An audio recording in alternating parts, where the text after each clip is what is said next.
Hello everybody, welcome back. It is me, your old pal Orpheus, with another adventure here on Orpheus Plays. Hey, it's good to see you. I'm back from my Vegas trip. Got all that editing. Boy, that last video was a bear for editing. I don't normally edit stuff that long, but anyway, go check that video out. It's Orpheus in Vegas. It's a cool video. It's a little thing about my 9th anniversary with Mrs. Orpheus. Anyway, today, what I want to talk to you about is something kind of interesting, and it's a fun story from my past. I know you guys love those. So we're going to talk today about the tragic tale of my Trans Am. Yeah, oh boy. This is one, so I'm sort of a softie when it comes to this one, so we'll get into that in just a bit. I hope you're doing well wherever you are today, whether it is day or night. Doesn't matter to me as long as you're just hanging out. Let's see what we got for our survival mode here in the marketplace. We have a rusty knife. We have a bigger rusty knife, or we have a bat with a hat. Let's go for the bat. We have plenty of time to beat people up with sharp, pointy things later.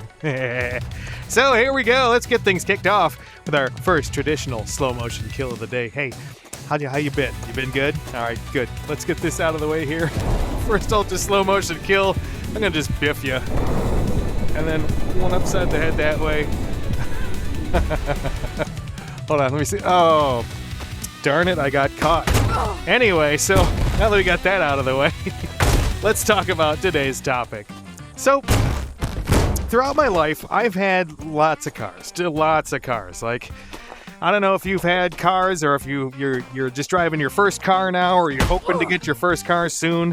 Whatever it is, that first car of yours is a doozy, and it's gonna always be a doozy.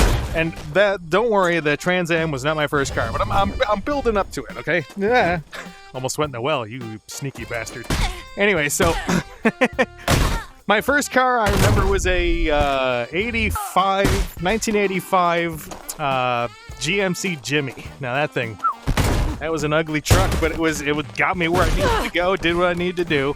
And throughout my life, my parents have sort of a twisted sense of humor, and they would use vehicles to incentivize behavior of mine, but they would also use vehicles to de-incentivize behavior, right? So if I did something wrong, they would, I know what you're thinking, they take the keys away. Well, no.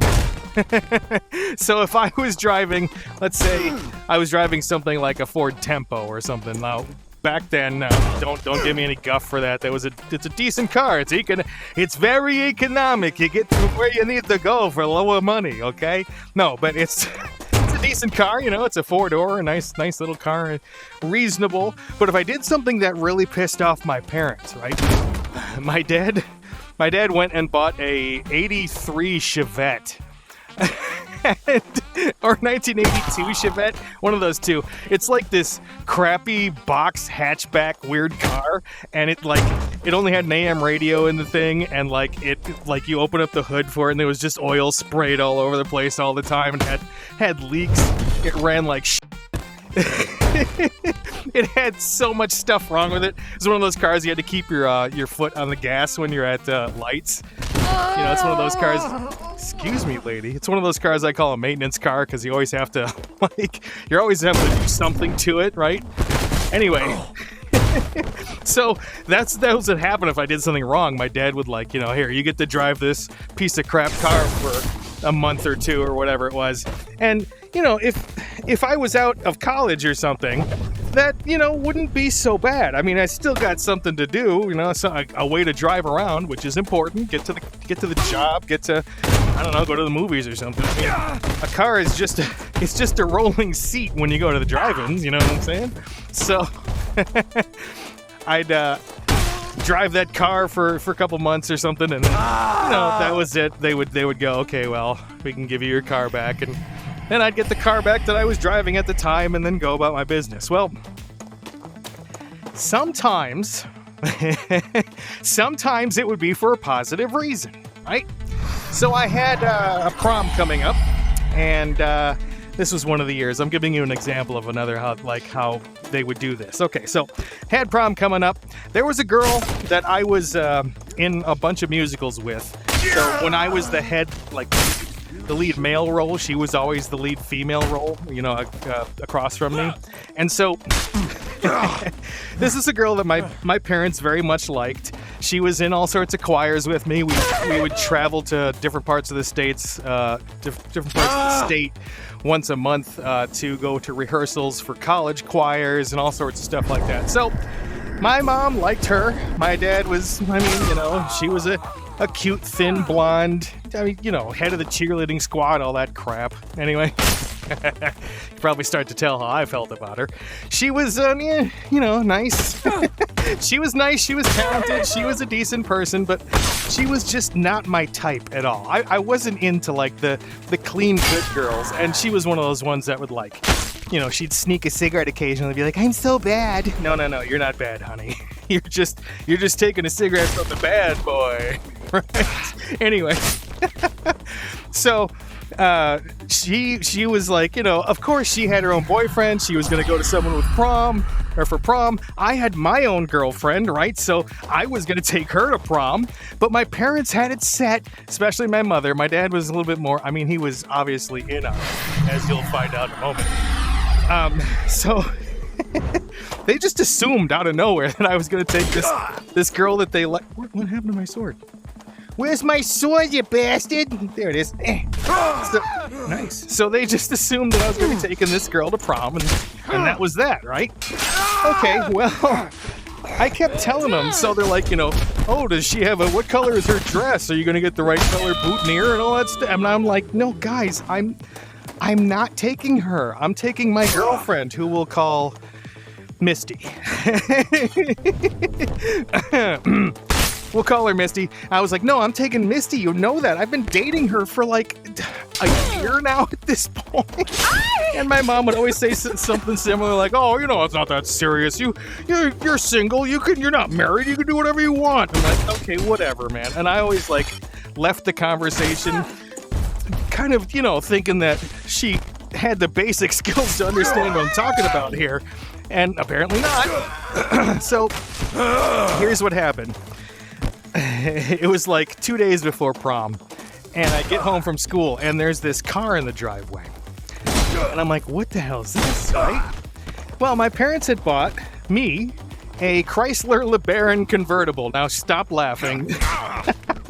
Back when this was a Chrysler LeBaron convertible, was a very cool car, and it still kind of is in its own retro way, but not if they're a dumpy one that's you always see out on the roads these days. If it's a nice one, they're nice cars, right? So I was like, oh my gosh, right? That's awesome.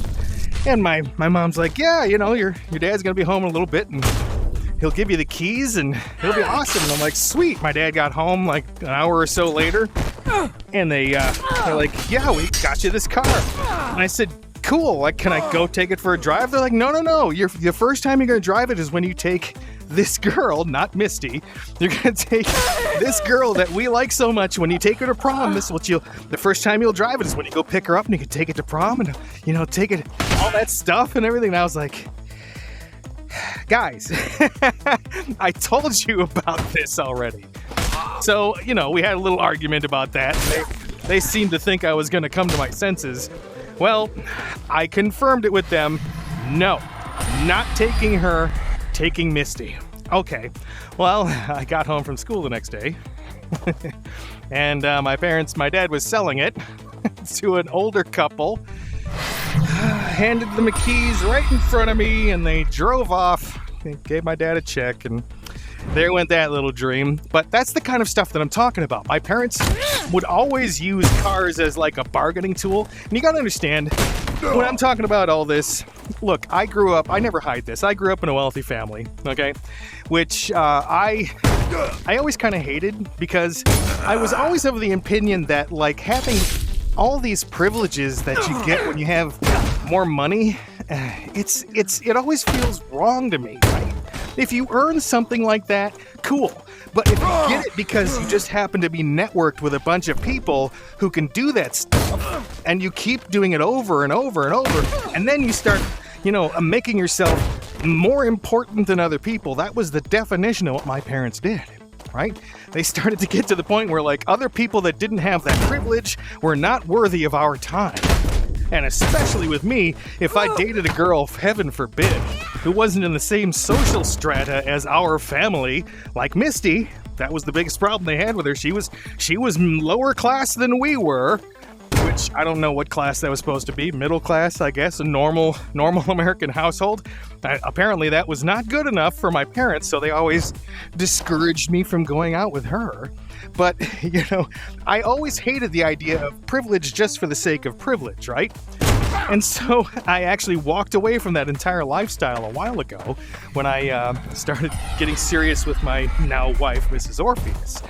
But this is an interesting tale about the Trans Am. So, I think I'm a freshman in high school at this point. I'm watching my brother, who is 5 years older than me, and he's off in college, his second year, and he needs a car. And so my dad buys him a car. And this car, oh my gosh, ladies and gentlemen, this was a beautiful car. It was a 1979 Trans Am with that, well, it was a mostly fake blower that was coming out of the hood, but it was a big old engine, like 450 horsepower. It was just a beast. Big old tires on the back of that thing. It had the gas shocks, a thing you could pull up to one of those, fill up your tires things at the gas station, and you could go underneath the license plate, under the bumper. There was a little nib, and you could attach the airline to that, and you could raise up the back end of the car. I don't know what the hell. I mean, it was probably a vanity thing. It has to be, because, come on, it's a street car. There isn't, some reason you're going to get extra aerodynamics out of it or something. It just looked cool, so it was funny to pump that thing all the way up and you're, leaning forward in your seat. It's like you're basically being held in place by your seatbelt as you're hanging in front of the steering wheel. Anyway, so it had that. It had a Kenwood stereo in it, with a tape deck. Shut up. That was cool technology back then, but Kenwood was a real thing. It didn't get sold out by 100 different companies and turn into something that's just a brand at this point. No, Kenwood at that point was the beast, right? They were the GOAT. And so it had a Kenwood stereo in it. This thing was red, and it had the big old Phoenix Eagle on the hood, and it was just gorgeous. And my dad bought it for my brother to go to college, his second year. And so he goes, and he's in college. He's in a suburb of Chicago, and he was working, actually, this is funny, he was working as a locker room, assistant or something for the Chicago Bears back at that point. So his job was cleaning up and managing the gyms where the Chicago Bears would work out. And so he had that job. He was doing good and everything. And then suddenly he decided he didn't want that car anymore for some reason. And so instead, my dad, the ever wanting to solve problems with money, and of course liking my brother a hell of a lot more than he did me, that he bought my brother a 1965 Corvette in English Racing Green, to which I think look, the last time I checked was 5-6 years ago, and he was selling it on some rare car site or something like that. So whatever, maybe he doesn't have it anymore, haha. But so he got him that car. Let's see if I can find a picture of it. If I can, it'll be right there. Okay, so that's the car that my dad bought my brother when he decided he didn't want that car after, I think it was a year. He had it for 1 year of college. Something about it wasn't something didn't work. I don't know. Not the car didn't work, but there was something that my brother didn't like about it. Again, listen to me. These first world friggin' problems. There's something I don't like about this. Give me a Corvette instead of a Trans Am. Right? I was never that kind of kid, right? The entitled rich kid that's but Dad, you have to buy me a BMW. That kind of stuff. Oh, my friends have. I was never like that. And anytime they cut a car, it was like, sweet, I can now get out of the house. I didn't care what kind of car it was, right? It's like, oh, here you're gonna drive this Chevy S10 pickup with a friggin' big old cab cap on the back of it, right? Or a big old bed cap on it, so it looks like a grandpa mobile. I don't care.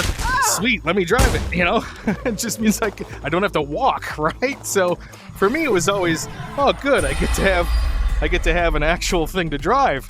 So I must have done something right. I don't remember what it was. It was my junior year. I think I was like, maybe I took the SAT or something. I got a really good score on the SAT. Like, my grade point was probably like a 1.9 or something like that. I totally didn't give a shit. I gave no shits about school. I would test at like basically 95, 100% all the time, but I didn't give a shit about homework, you know, so I would do the homework late, or if I did it at all, I skipped a lot. And so, you know, my grade point average reflected that. But then I went and took the SAT in junior year.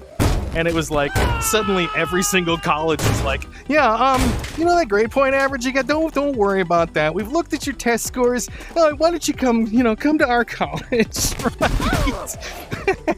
So I think maybe that was it. I don't know.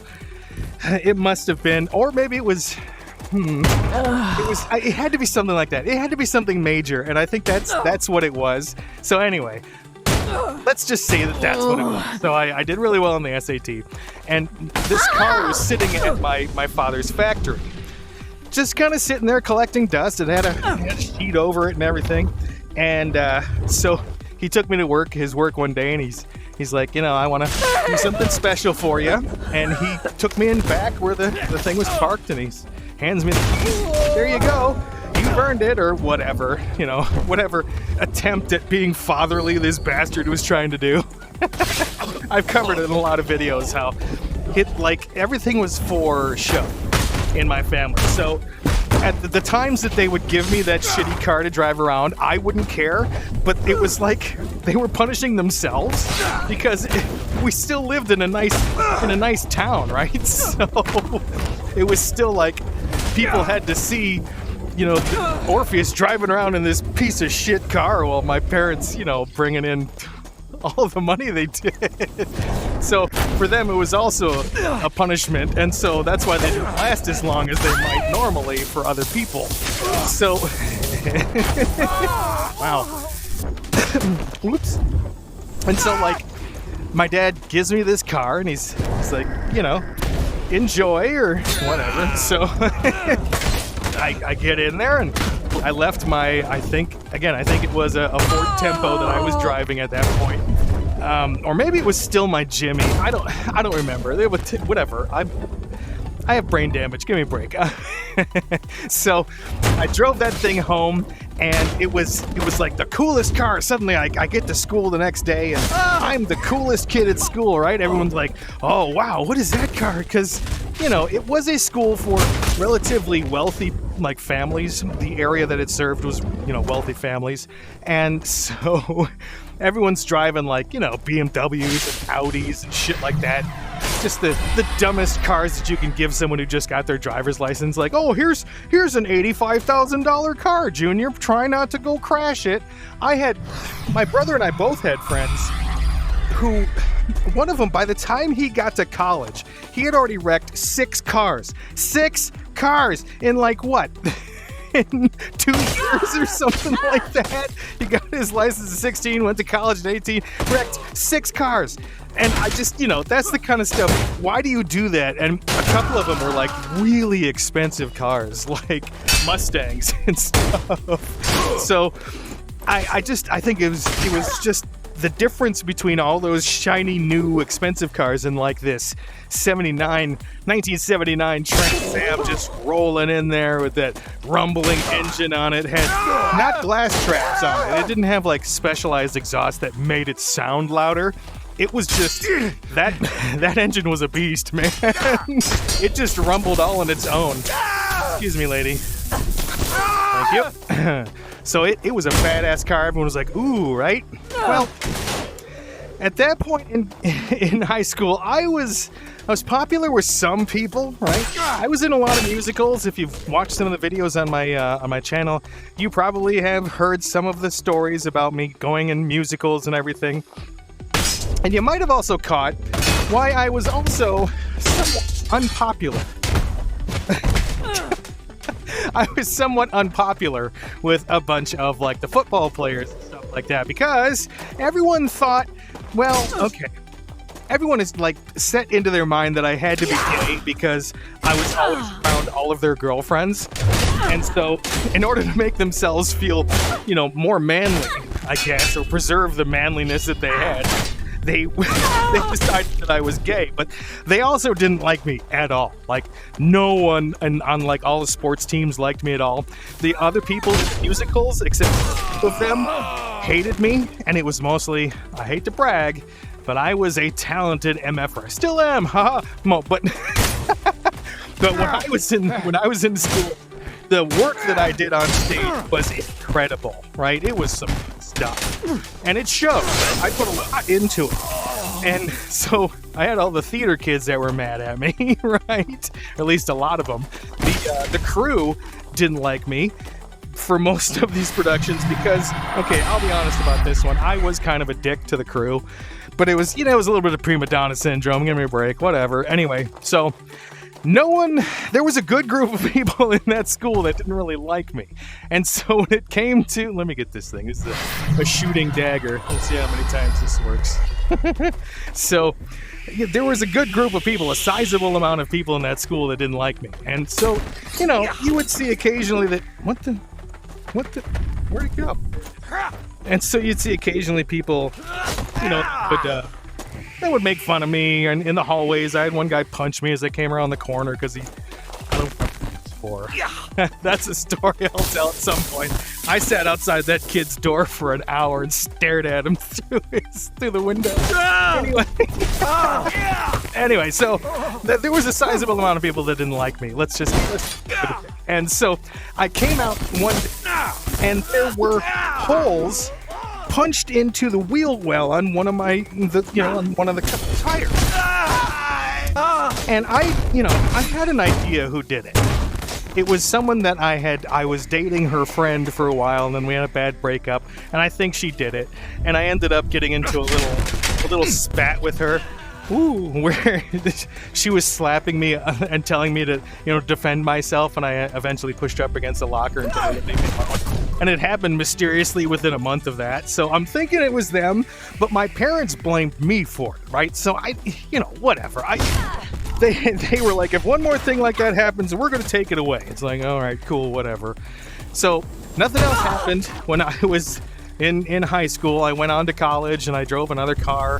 That one got put back into the warehouse and covered with a sheet. And at one point, my dad had hired some people that worked for us in the factory to do a little bit of remodeling on the thing. And so the plan was that they were going to remodel it, and then oh, how dare you? And then my turn. And and so the plan was maybe that I was going to get that car back once they fixed it all up, made it brand new, and it'd be perfect. I'm on fire! Okay, so I went and I had life. We get to that point where life is a thing. And all the good memories that I had about that car, cruising around, blasting that stereo. I actually used to get pulled over like on a regular basis in my town for blasting music. The funny thing is, though, it was always classical music. I had like a 3,000 watt stereo on that thing, and I used it to blast like Chopin and Beethoven and stuff. It was perfect. Here, how about this? Oh, gotcha. That's a good finishing for that one. Nice. So, I loved that car. It was a great car. It got me a lot of, notice. And since I was kind of a flamboyant person to begin with, it was, it kind of matched who I was. Where's this last person? Anyway, so I went off to college. Life happened. I got separated from, my state and started floating around and doing things here and doing things there. Where is this last person? Where are you, bro? Did I throw someone up on the roof? No, that's right. Someone's got to be down here. Are you down here? No? All right, let's climb back up here. You can't see it, but I can. Anyway, so life happened. I started going around, floating around the world, and then fate brought me back, and I started working at my dad's factory. This was after college. It was in the late 90s, and I started working there, and I, looking into the warehouse one day, and I'm like, wow, that's that car, that's the Trans Am. And my dad's like, yeah, we're getting ready. We're starting to get it all taken care of. Well, long story short, a couple years go by, and our family's business goes bankrupt. I won't tell you the whole story behind that, because good Lord, that is a long story. Maybe one that I'll do a video about, but I don't know, it's a little bit personal. Let's just say a lot of things happened that were bad, all coincidentally at the same time, and it really, it tanked the business. It totally tanked the business. We went bankrupt. It didn't go well. So, the business goes bankrupt, and one of the things that we negotiated was a liquidation company, an auction liquidation company, would come in and go around the factory with a bunch of people from the machine tool industry, because that's the industry we were in. They would come around, all owners of other companies and managers to buy stuff would come in, and they would go around in a group. Damn you! They'd go around in a group, and we'd auction off all this stuff. So they'd walk up to a machine that had a certain number of features or whatever it did, and it was like, okay, now here's how they do that auctioneer thing, and they'd sell off the thing. Okay. Well, we get around, and there were certain things that were tagged in there. My dad and I were told, and my brother, we all worked there, we're told to go around and tag anything that we don't want to be sold. So, like, if there was a computer or something that we wanted to take home with us, put a tag on it, right? That kind of stuff. And so, my dad obviously had put a tag on the Trans Am, right? Well, so the entire day goes by, they auction off everything. Would you stop with the lightning, bro? You are really ticking me off. Anyway, so the entire day goes on. The entire auction gets going. Everything gets sold that's going to get sold. And we are there at the end of the day. And the family that ran the auction, they're just doing their ending paperwork with us, right? I'm gonna have to start using magic. Screw this.